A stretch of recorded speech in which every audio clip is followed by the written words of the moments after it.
Hi, lovelies! It is March, so do you guys know what that means? Do you know what that means? It's time to talk about our February reads.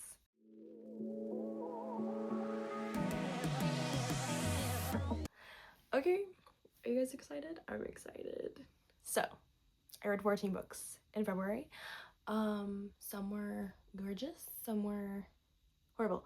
So, we're gonna discuss, I'm gonna recommend, and yeah, let's get to it. So first, I finally finished Onyx Storm. I was not impressed. Okay, it was the third book. It was a filler book.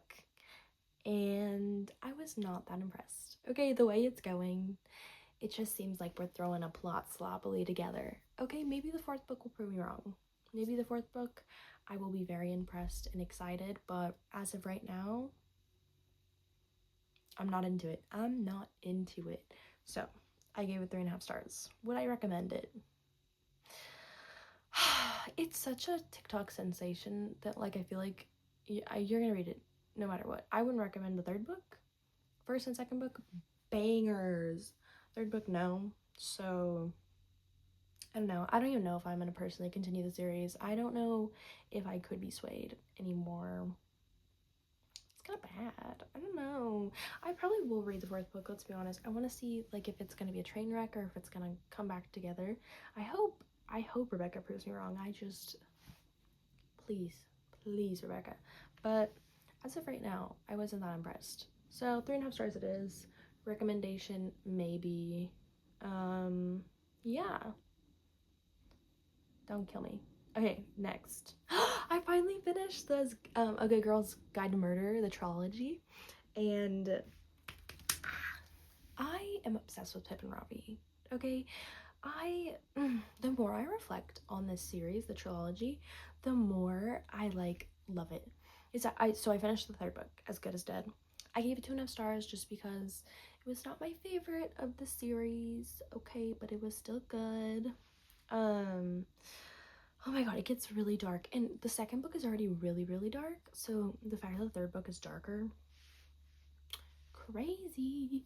Yeah, but Pip and Robbie, their full circle development, absolutely insane. And the way that Andy Bell comes back in every single book, you're like, girl, were you not, like, are you not dead? Like, what's happening? Yeah, but she's prevalent in every single book. If you think you're gonna get rid of her after book 1, you're wrong. But I would recommend A Good Girl's Guide to Murder trilogy to literally everyone. I love Holly Jackson. Like, her writing is very fun. I want to read the book she just came out with, The Five Survive, and then The Reappearance of Rachel Price. I really want to read those.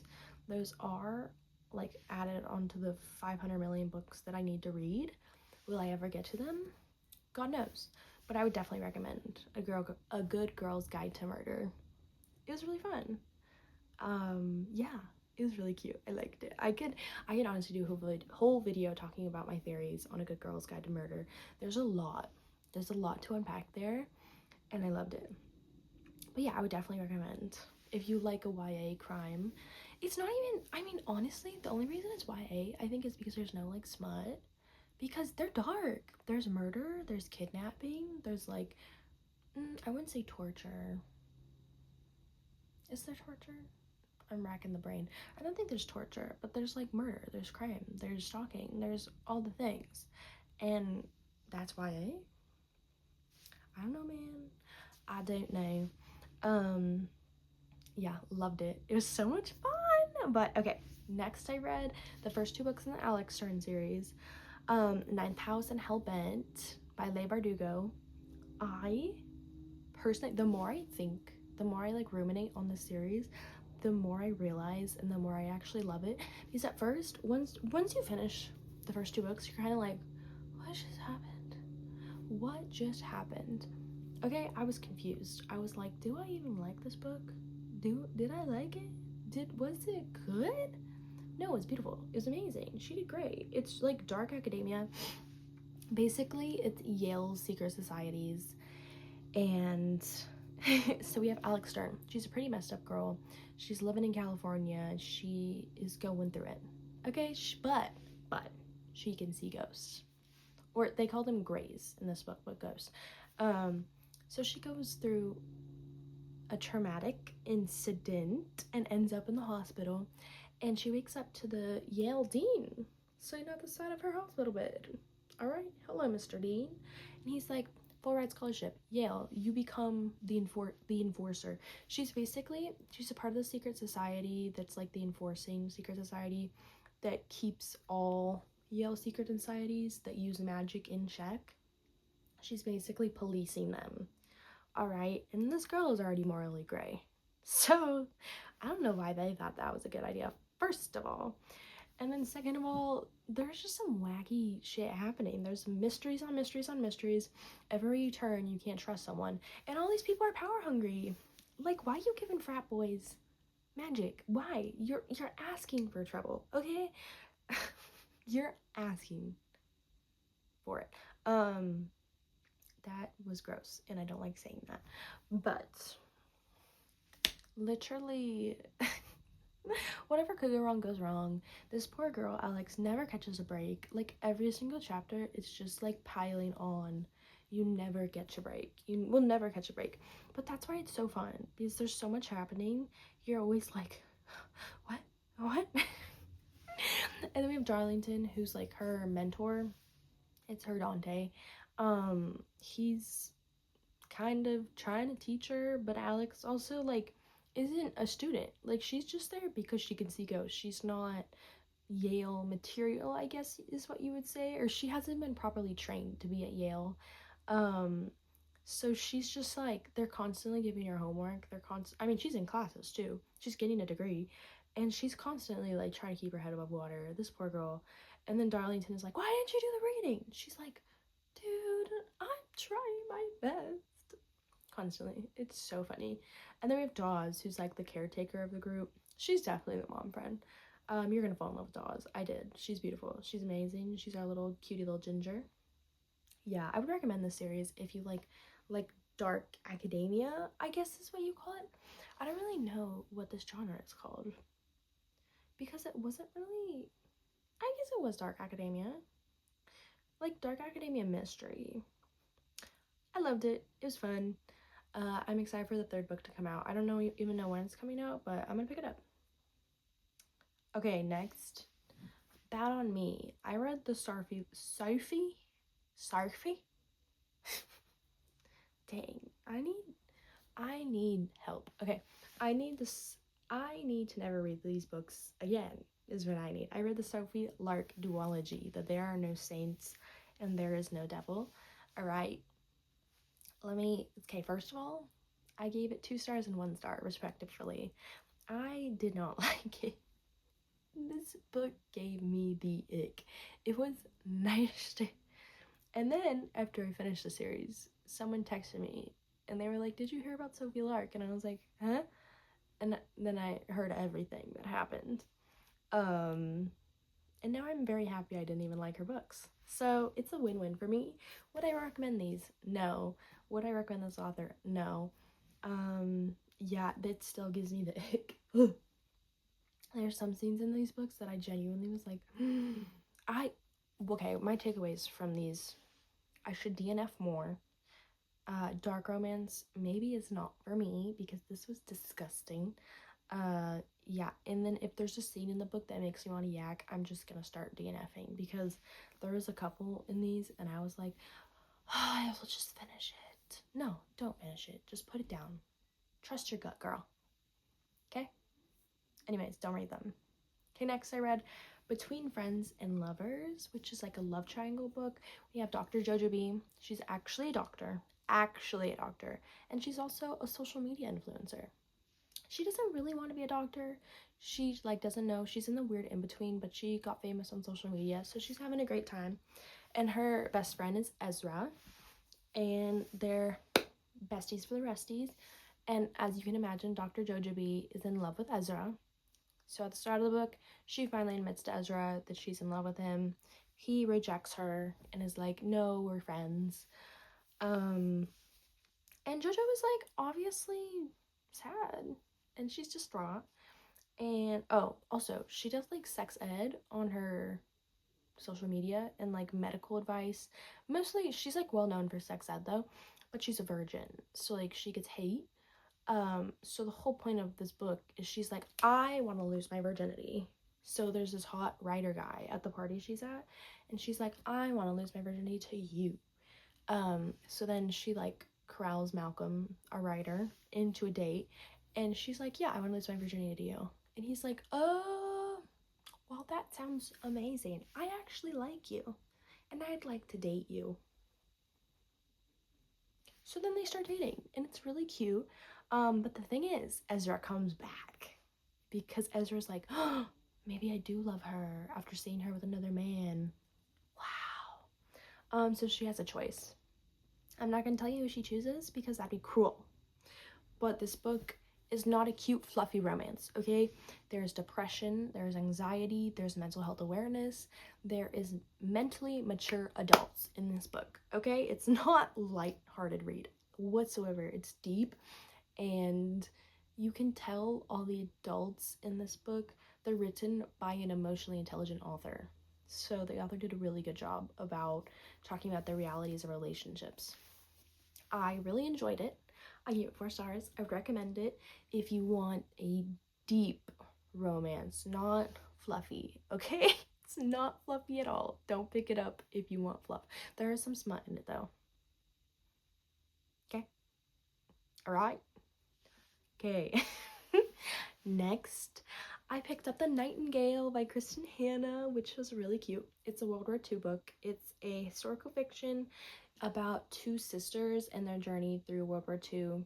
They're in occupied France, which is scary, as you can imagine. And they both are surviving in their own right. They have very different journeys, but they both are survivors, and they both are very, very, very brave women. So it is intense, it's gut-wrenching, but the end, the payoff is beautiful. I really enjoyed it. It was really cute. It was my first Kristen Hanna novel, and I loved it. I would recommend it. It honestly is a pretty good book if you want to get into historical fiction. I would recommend it if you're trying to get into it. It's a good starter, and it's also just a great book in general. So I'd recommend. I get 4 stars. I started, okay guys, the next 2 books. I started the Lady of Darkness series. I think it's gonna be one of my new favorite series. It's like a mix of Throne of Glass and Zodiac Academy. Oh my god. Oh my god, I've been eating it up. Okay, I'm filming this a little late. So in March, I've already finished the 3rd book, and I'm starting the 4th book, but I only read the first 2 books in February. I gave them 4.5 stars respectfully, and they are insanely captivating, insanely like they got my attention. The main characters are beautiful. Soren, beautiful book boyfriend, he is above all the ACOTAR boys, all the Throne of Glass boys. He's amazing. Actually, maybe not all the Throne of Glass boys, but so far he's above most of them. But oh my god, it is so fun. It's wild and it's a trip. I would recommend Lady of Darkness to everyone. It is insane. I have loved it so much. It follows Scarlet, who's an assassin FMC, as we all know. That's what all fantasy world has now. But the fantasy world is very complex. And there's a war going on that no one knew about. It's a war that's been raging for hundreds of years, and everyone's just kind of realizing it, you know? I'm not gonna tell you more because if I keep yapping, I'm gonna spoil the entire thing, and that's not gonna be good for me. So, recommend it wholeheartedly. It's amazing. Lady of Darkness, so much fun. Scarlet and Soren, a beautiful couple. And there's great minor character standouts. There's like a lot of people where I'm like, I love you. Okay, next. I read James by Percival Everett. Oh my god, 5-star read. 5-star read. I think this is only my second 5-star read of the year so far, if I remember correctly. I might be wrong. I think it's my second 5-star read of the year. It's a Huckleberry Finn retelling from James, the slave's perspective, and is absolutely beautiful. It is very eye-opening, and it will make you think. It's crazy. Someone told me it was comedic, and that is completely false. There's not really a lot of comedy in it. there is a lot of quotable lines. There is a lot of anger when you read it. I think it made me angry, is what I could say. It opened my eyes. I mean, my eyes were already pretty open, but it opened my eyes. It will radicalize you. It is intense, but it is a great story with absolutely beautiful writing. Percival Everett did a astounding job of writing this book, and the concept of James is so fun. I would recommend it to literally everyone. I was yapping about this book to my parents. My dad's reading it. I love it. Yeah, I recommend it. I recommend it to everyone. I love it. So next, I read Somewhere Beyond the Sea, which is the second book to, or the sequel to House on the Cerulean Sea by T.J. Klune, and it just brought back our found family that I absolutely love. I love a found family trope. As an orphan, I love a found family trope, but yeah, it makes your heart happy. They are fighting for equality in the world in the second book. Like, they're actually fighting for it. They're going in front of the government, they're speaking, they're fighting to stay together.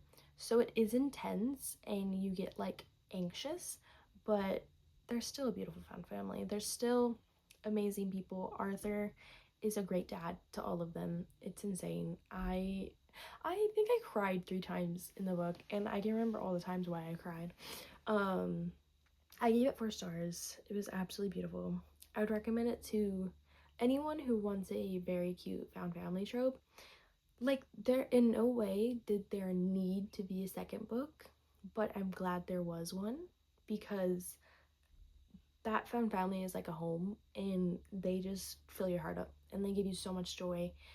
And I love TJ Klune. His writing is always very heartwarming. It just makes you happy. Yeah, I'm gonna get all weepy eyed because of that book. I love that book. Okay, last 2 books. Charming is a Verb. It is a cutesy high school romance. We follow Henry and Sloane. Sorry, not Sloane. Why did I say Sloane? Henry and Corinne. Where did I get Sloane? What book did I just read that had Sloane? I know there was a Sloane somewhere. That's crazy. We're gonna erase that from our minds. Henry and Corinne. It's our baby girl Corinne. Corey. Everyone calls her Corey because she's a cool girl. Yeah, but anyways, Corey blackmails Henry in like the first couple chapters, and you're like, we're gonna like you, girl. We support women's rights and women's wrongs. That's from Where Is My Library Card. She's absolutely adorable. You should follow her on Instagram. I love her. Yeah, it's a really cutesy high school romance, and they're like applying to colleges, so there's also a high level of stress. And Henry's like this cool guy. He's the cool kid. He's known by everyone. He's Mr. Popular. And Corinne is not. She's doesn't have a lot of friends. She's not very social. She is very academically gifted and very, very like astounding academically, but she does not have many friends, so she blackmails Henry into helping her get a social life. It's actually really funny. I love it. It was really cute, and it does comment on the stresses of first-gen immigrants applying to colleges, which is scary. It definitely gave me flashbacks of applying to colleges, and I was like getting anxious reading it. I was like, oh my god. Yeah, 3 stars. Very cute. If you want something cute and like funny to read, that's your bet. I would recommend it. Maybe it wasn't like the best thing I've ever read, but it was fun. Okay, next. My last book. It was My Sister the Serial Killer. Oh my god, this book was absolutely unhinged, guys. Absolutely, like, oh my god. It was, so I heard people say it's a dark comedy and then also a thriller. I would lean more towards dark comedy. While it was like a thriller in the formula, it's funny. Also, warning, every single character in this book sucks. I'm gonna say that now. They all suck. You are not gonna like a single one. I actually don't think. No, Coma Man, you'll like Coma Man. But otherwise, everyone, all the main characters, horrible. Okay, they suck. They're annoying. But basically, this is a book for older sisters, because the older sister, she's cleaning up the younger sister's messes the entire book, and guess what, the younger sister's a serial killer, so you can only imagine. Yeah, 4 stars. It's a really short book too. It was 5 hours on audiobook. I think it's like 220 pages or something like that, but it's unhinged, dude. Every single chapter you're like, huh? Go what? Go what you mean? And then it happens in the next chapter where you're like, wait a minute. Yeah, it's absolutely unhinged. I recommend it if you want like a dark comedy thriller where you're like, yeah, also if you're older sister, pick it up immediately. You are gonna love it. Yeah. Those are my 14 books. I had a lot of Goodreads and a lot of books where I realized things about myself. Like, I don't like dark romance. I also don't like thriller books. But I found a series that I know I'm gonna love, Lady of Darkness, and a second 5-star read, James. So yeah, my favorite of this month was either James or Lady of Darkness. I'm just gonna say both of them. I could do whatever I want. I can do whatever I want. It's my video. Lady of Darkness and James, my faves.